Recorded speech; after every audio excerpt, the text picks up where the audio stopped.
I'm from Hattiesburg, Mississippi. My name is Rafiq Abdul Shakir. It was Jonathan Williams before I converted to Islam. When I converted to Islam, I changed my name. I converted in 1991 here in Jacksonville, North Carolina. I was in the military at the time. But it all started, I was born in Hattiesburg, Mississippi, basically, to Christian parents. My father's side of the family is Pentecostal, mother's side of the family Baptist. I quit going to church maybe when I was about 5 years old. Neither parent was very religious. My mother passed away about 2003. After the military, I went back to Mississippi for a few years and then ended up moving back to North Carolina. I've been practicing Islam now for almost half of my life. When I quit going to church, I didn't really like it. Like I said, I quit going when I was about 5 years old. I didn't care too much for the way the Southern Baptist preachers preached. They hollered and screamed. It was almost frightening for young children, I guess, so to speak, you know, and I really didn't care for that. So I started rejecting church at a young age, basically, and wasn't very religious when I grew up. I never really claimed to grow up Christian or anything like this, you know. I believed in God, but I never could grasp the concept of the Trinity, the Father, the Son, the Holy Ghost. This concept never grabbed me through my years of young childhood and then being a teenager, you know.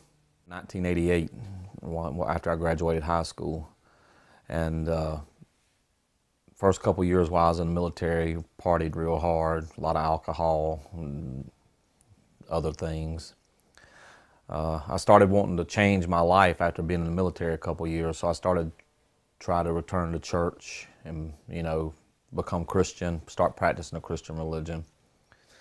But every Sunday or Wednesday, whenever I would go to church, I'd always find myself doing the same thing over and over again, hours after being out of church. So, because I never could find belief or faith in the religion due to the doctrine, you know, of the Trinity. Because I never, you know, could picture God walking on earth like we do, having to eat, drink, whatever, sleep. And so without having any faith based in the religion, I would always go back out, party, drink, so on, you know. So what happened, a friend of mine was Muslim, and he asked me to read about Islam. Well, growing up in Mississippi, to us, Islam was not like a God-fearing religion. They always taught us Islam had an idol god called Allah, and he was a statue, an idol, so to speak. And it was a pagan religion is what we were taught growing up in Mississippi. And so, but a friend of mine, anyway, when he asked me to read about Islam, study about Islam, I said, no, they don't believe in God, you know. He said, no, we believe in God, read a book, you know. And so I started reading books. I read the Quran, and I guess when I was reading the Quran, I was reading about all the prophets that I had read about in Christianity, you know, Adam, Moses, Noah, Abraham, and just one more prophet was added to the equation. It was Muhammad. And so I said, this is the religion I believe in. It believes in the oneness of God and his uniqueness, that he's one, there's nothing like him. We can't see him. I said, this is my religion. I felt it right in my heart. It started putting my heart at rest, you know. So I guess after about a month of reading the Quran, I converted to Islam. I took my Shahada and became Muslim. And that was pretty much the climax of it right there, reaching that point of wanting to change and looking for the right religion. In 1991, May of 1991, I took my Shahada, I became Muslim. At the time I became Muslim, I knew some Sunnis, but most of the Muslims I knew were Shia at the time. I think I was about 1 month away from turning 21 years old. And I didn't really know a difference between Shia or Sunni. I never heard the words, basically. So when I became Shia, or when I became Muslim, I took my Shahada and one Muslim come up to me, asked me, he said, "Are you Sunni or are you Shia?" I said, "Well, I don't know. I've never heard these words before, and I'd only been Muslim maybe a month." So when he left, one brother said, "Here, read these books," and I started reading the history of Islam after the Prophet Muhammad sallallahu alaihi wasallam died, what happened and what transpired after his death. And I concluded that I was Shia, alhamdulillah, because this was definitely the course that the Prophet wanted us to take, was to follow Imam Ali alayhi salam and his descendants. Some of the obstacles I faced when I first become Muslim was being in the military. The United States military at this time, they wasn't too friendly toward Islam, so there were a few obstacles there, but overcame them. Changed my name while I was still in the military. A lot of people didn't want to call me my name. They wanted to call me the old name I had before I converted to Islam. But it wasn't nothing that couldn't be overcame with, proper faith in the deen, Well, I wasn't associating with many of my old friends at the time because at the time I became Muslim, I was in the military. My friends were back in Mississippi, so I really wasn't associating with a lot of those. And my family, I told them immediately that I converted to Islam. They didn't have no bad feelings about it. My father had a little problem with me, my name change. He wanted me to have my last name, his last name, and this is the only problem. But I mean, they've accepted me and my religion. They see it's made me a better person than what I was before, and I don't drink and participate in activities that's dangerous to me or anyone else because I am Muslim, and they see that. But my family treats me the same, They still call me my name, Jonathan, but they don't mistreat me. They always try to go out of their way when I come to their house to make sure that I'm accommodated, One of the books that helped me determine whether I was going to become Shia or not was a book called The Right Path. In Arabic, I think it's Al-Murajiyat, and another book called Then I Was Guided. These were good books, and I obtained the Quran, Mir Ahmad Ali translation of Quran. It's all the commentary is done off tafsir. All the tafsir is done from the hadith of Ahl Bayt and Prophet Muhammad sallallahu alaihi wasallam. So these books helped me determine, that being Shia was the correct way to go. Allah knows best whether I've helped anyone convert to Islam or not, or whether I've led anything. Allah makes Muslims, Sometimes if we give the information and they're receptive to it, this is because Allah has opened their hearts up for Islam. I don't think any one individual converts people to Islam, I've given information to a lot of people, books to a lot of people. I haven't seen these people, so I don't know whether or not they're Shia, or whether they're Muslim or what have you, Even today, I still talk to people over Facebook, and give them information over Facebook. I send books to people over, get their address through Facebook, mail them books, or buy books and have them mailed to their address. I receive many books from people as gifts, and it's up to me to return those favors to people, The best way I believe to spread the way of Ahl Bayt is through modeling yourself after their character, Being like Ahl Bayt is the best of your ability. This is the best way, because you will always stand out amongst other Muslims. You'll outshine the Sunnis, you'll outshine everyone if you model your character after the Ahl Bayt. Give as much information to people about Ahl Bayt as you can. Spread the word of Ahl Bayt. This is the best way to make Shias, In American society, I don't take the stance of approaching people. I always try to mold my character to make people approach me, because people in America, these days especially, they take offense to religion. America's religious stance is not what it was 30, 40 years ago. So I always try to mold my character to stir people's curiosity to ask me questions so I can explain to them. The way I work, I'm gone 8 months out of the year, and in a work environment, we don't discuss religion too much unless someone asks us. When I hear the word Ahl Bayt, Perfection comes to mind. They were infallible human beings. They lived their life upright and perfect. They did the duty that was given to them from Allah, and they carried it out to the best possible way it could have ever been carried out. Yeah. When I think of Ahlul Bayt, and the foremost of the Ahlul Bayt is Imam Ali alayhi salam, after the Prophet sallallahu alaihi wa sallam. Imam Ali alayhi salam is Amir al-Mu'mineen. He's the only one of the Ahlul Bayt that carries this title. He's the guide for all the other Imams. He passed everything to them, you know. And this is Imam Ali alayhi salam is what I think of when I think of Ahlul Bayt. Imam Ali, and after him, Imam Hussein alayhi salam. Struggle. When I hear the name Imam Hussein alayhi salam, struggle comes to mind. He carried out the perfect struggle. He sacrificed family, friends, himself for the cause of Islam, to save Islam. If it hadn't been for his sacrifice, wouldn't be no Muslims today. In my daily life, my struggles are nowhere compared to what Imam Hussein alayhi salam had to face, but anytime I reach a point in my life where I'm confined or I feel like I have to struggle, I always think of the battle Imam Hussein alayhi salam had to put forth and his sacrifices. On the day of Ashura, the thing that comes to my mind more than anything is sacrifice, personal sacrifice.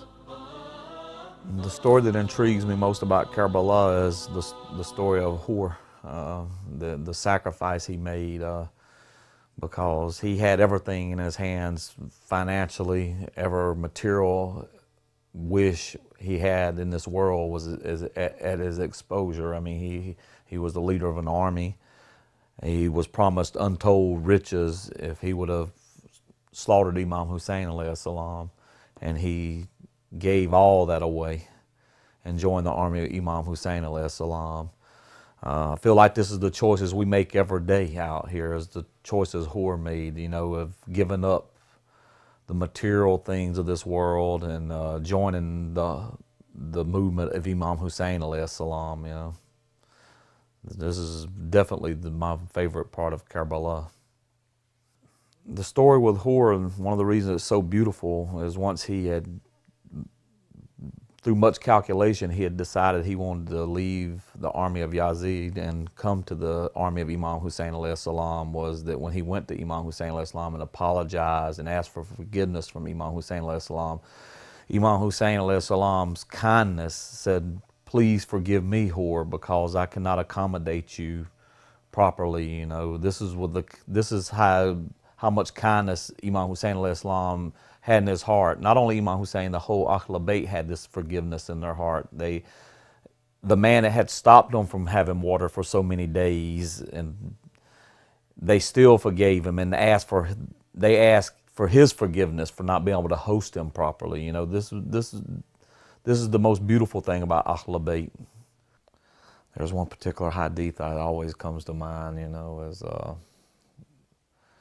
there was a time when Prophet Muhammad sallallahu alaihi wa sallam was sitting down, and he was conversating with the angel Jibril alayhi salam, and that as they were conversating, the Prophet noticed that there was another angel sitting a distance away from him, and the angel was perplexed. He was very confused.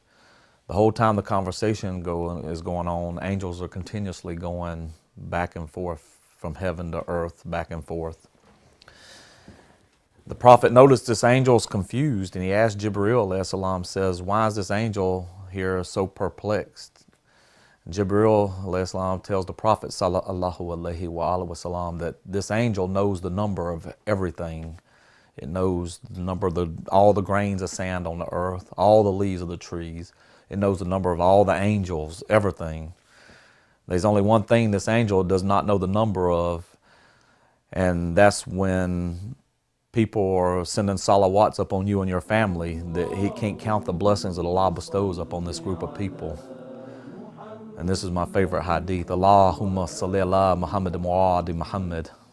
AHTV should try to spread the word of Ahl Bayt as much as possible, you know, spread the character of the Ahl Bayt, spread the history of what happened after the Prophet Muhammad sallallahu alaihi wasallam died. You know, they need to spread this history so that people that are ignorant of the history become aware. This is the best way to make Shias, you know, letting people become aware of the history. Shia Islam, I believe, could cure the ills of society. The way of the Ahl Bayt itself can make people change their lives, you know, if they study the character of the Ahl Bayt, study their generosity. Some of the most upsetting things after the martyrdom of the Prophet Muhammad sallallahu alaihi wasallam is one of the first things was they took the gift of land that the Prophet had given to Fatima alayhi salam, Fadak, and they stole it from her with an excuse saying that the prophets didn't leave behind any wills, which is just proved throughout the Quran that this is falsehood. Some more upsetting things was at Ghadir Qum, after the last Hajj of the Prophet and the Muslims that went to Hajj with him, the Prophet Muhammad sallallahu alaihi wasallam had the Muslims to gather at Ghadir and made all Muslims take allegiance to Imam Ali alayhi salam. As soon as he was killed, the Prophet was killed, they all retracted their allegiance to Imam Ali alayhi salam. They said that he was too young to be the leader of the Muslims. They gave forth many excuses, but they feel like their opinion was better than the Prophet Muhammad, and they went against the Prophet Muhammad in his wishes and Allah's wishes, more or less, that Allah wanted Imam Ali alayhi salam to be the successor of the Prophet Muhammad. So they forced people to pay allegiance to Abu Bakr. They went and kicked the door of the Prophet's daughter in and killed her infant that was inside of her stomach. They set the house on fire. They slapped her. They drug Imam Ali alayhi salam out of his house by his beard and tried to force him to pay allegiance to Abu Bakr, which he refused. He never gave allegiance to Abu Bakr. They forced Bibi Fatima alayhi salam out of Medina for crying on the grave of her father. She was so upset with them that before she passed away, she put the curse of Allah upon them. Abu Bakr, Umar, and Uthman. She put the curse of Allah upon them. She said, may Allah curse them, and she would never forgive them. And being that she said this, they are cursed till the day of judgment, because the Prophet Muhammad sallallahu alaihi wasallam says, I am from Fatima and Fatima is from me. Whoever upsets her upsets me, and whoever upsets me upsets Allah. These are some of the many incidents that took place that's wrong, that a lot of people doesn't know about. They're ignorant. They need to research this history so they can understand why Shias believe the way they do.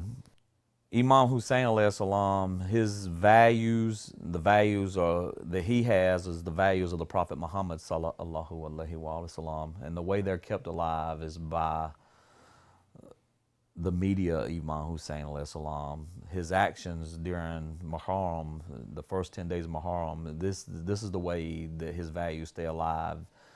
His actions are an everlasting imprint that's carried on for 1,400 years. His media doesn't need money to move. It moves itself. 14 million people went to Abilene this year on the 40th. This is the type of media that moves itself. It don't need financing from outside.